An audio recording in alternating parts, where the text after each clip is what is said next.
My daddy is in heaven, can you help us get home? The words came from a small, trembling voice that barely rose above the hum of the crowded airport. A tiny hand reached up, gripping the sleeve of a man who had been lost in his own thoughts, buried in emails and deals, surrounded by the cold, impersonal chaos of travelers rushing past. The man looked down, startled, and for the first time that day, truly saw the child standing in front of him. It was one of those moments that stops time. The little boy's eyes were wide, glistening with tears, holding a kind of sorrow that no child should ever carry. And yet, in that sorrow, there was also trust, a belief that the stranger in front of him could help, maybe even be the answer to a prayer whispered quietly into the air of the terminal. Before we dive into the story, if you're watching this on Kindness Tales, take a moment to like this video, subscribe, and comment below. Share a story of kindness you've experienced, or simply tell us what this story made you feel. Let's keep spreading the warmth together. It all started on a rainy Tuesday morning. Thomas, a CEO of a mid-sized tech company, had just missed his flight from New York to Chicago. He was tired, frustrated, and feeling the weight of weeks of board meetings, investor calls, and deadlines pressing on him like an unstoppable tide. Airports had a way of magnifying every annoyance: long lines, grumpy passengers, delayed flights. Today, it felt especially unbearable. He had slipped into a quiet corner, scrolling through emails, trying to catch up on a world that seemed to move too fast. That's when he noticed the small boy. At first, he thought the child was lost unsupervised in the crowd, holding onto a tiny rolling suitcase almost as big as him. But there was something about the way the boy looked up at him, a mixture of hope and fear, that made Thomas pause. The child hesitated, glancing around as if weighing the odds, and then finally stepped closer. My daddy is in heaven, can you help us get home? The boy whispered, his voice fragile, trembling. Thomas froze. He looked around, expecting to see a parent, a guardian, someone who had gone to fetch him, but the boy was alone. For a moment, Thomas didn't know what to do.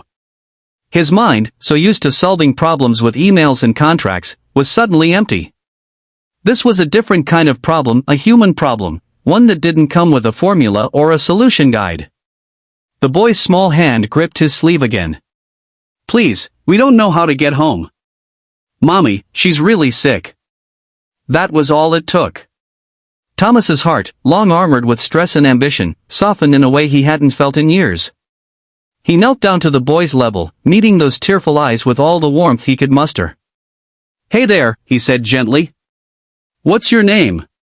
Ethan, the boy replied, sniffling. My mommy, she's in the hospital. We were going to visit Daddy, but he's gone. And now, we're lost. Thomas felt a lump in his throat. He was used to navigating crises at work, but this was different. This wasn't about numbers or deadlines. This was about a small human being, scared and alone, reaching out for help. And for reasons he couldn't explain, he knew he couldn't just walk away. Don't worry, Ethan, Thomas said. We'll figure this out together. I'll help you get home. They started walking slowly through the airport, Ethan clutching Thomas's hand like it was the lifeline it truly was. The boy's story unfolded in small, broken sentences, each one tugging at Thomas's heart. His father had passed away suddenly a few months ago, and his mother had been sick ever since. Ethan had been with his grandmother for a few days, but when she fell ill too, he had found himself alone, trying to make sense of a world that suddenly seemed so big and frightening. As they reached the information desk, Thomas noticed the exhaustion in Ethan's posture, the slump of his shoulders, the way he clutched his small backpack. He remembered himself as a child, traveling with his own parents, the world always feeling safe because someone was there to hold your hand. And now, here was this tiny boy, needing just that same comfort. The airline staff were helpful but clearly busy, and Thomas realized that Ethan's ticket had been left behind with his grandmother. The boy couldn't board a plane alone. He couldn't even figure out the forms he needed to fill. But Thomas didn't panic.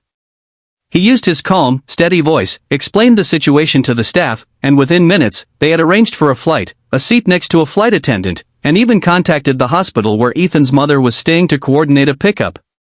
Through it all, Thomas stayed close, keeping Ethan reassured. They talked about small things: Ethan's favorite superhero, the cartoons he loved, the ice cream he wanted to eat when he got home. With each story, the boy's fear eased, replaced by curiosity and even laughter at Thomas's clumsy impressions of his favorite characters. It was a quiet, beautiful transformation, the kind that makes you realize that small acts of kindness can change a life, maybe even change the world, one person at a time. By the time they reached the boarding gate, Ethan was smiling, clutching a small teddy bear that Thomas had bought at a gift shop along the way. The plane ride was uneventful, but Thomas stayed by Ethan's side, helping him sip water, keeping him calm when turbulence shook the cabin, and listening to every question the boy asked about the world outside the airplane windows.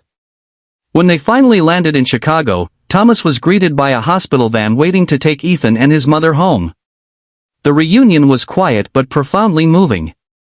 Ethan's mother, pale and weak, embraced her son, tears streaming down both their faces. She looked up at Thomas, words failing her, but her gratitude shining through every glance. Thomas knelt one last time, meeting Ethan's eyes. "You're going to be okay," he said. "You're brave, and you're strong. And you're not alone anymore." Ethan smiled, a small, shy curve of his lips, and whispered, "Thank you, for helping us get home." That night, Thomas sat in his hotel room, reflecting on the day. He had missed a meeting, lost a few hours of work, and yet, he had never felt more fulfilled. The world of business, with its profits and strategies, suddenly seemed small compared to the vast, immeasurable value of simply helping another human being. He realized that kindness isn't always about grand gestures, sometimes, it's about showing up, staying present, and walking alongside someone when they need it most. In the days and weeks that followed, Thomas couldn't stop thinking about Ethan. He checked in with the hospital, sent small gifts, and even arranged for a scholarship fund in Ethan's name to help other children facing difficult circumstances. What started as a single act of compassion at an airport had blossomed into a ripple effect of kindness, touching countless lives. Ethan grew up knowing that the world could be a frightening place, but it was also full of people willing to care. And Thomas learned that true success isn't measured by bank accounts or titles, but by the moments where we choose empathy over indifference, presence over distraction, and love over fear. That rainy Tuesday morning, a lonely CEO and a frightened little boy met in a crowded airport.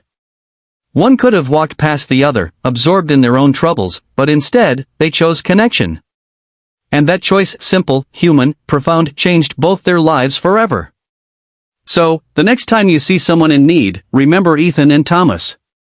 Remember that a small gesture, a moment of attention, a willingness to care, can ripple out in ways you may never see. Kindness doesn't have to be grand.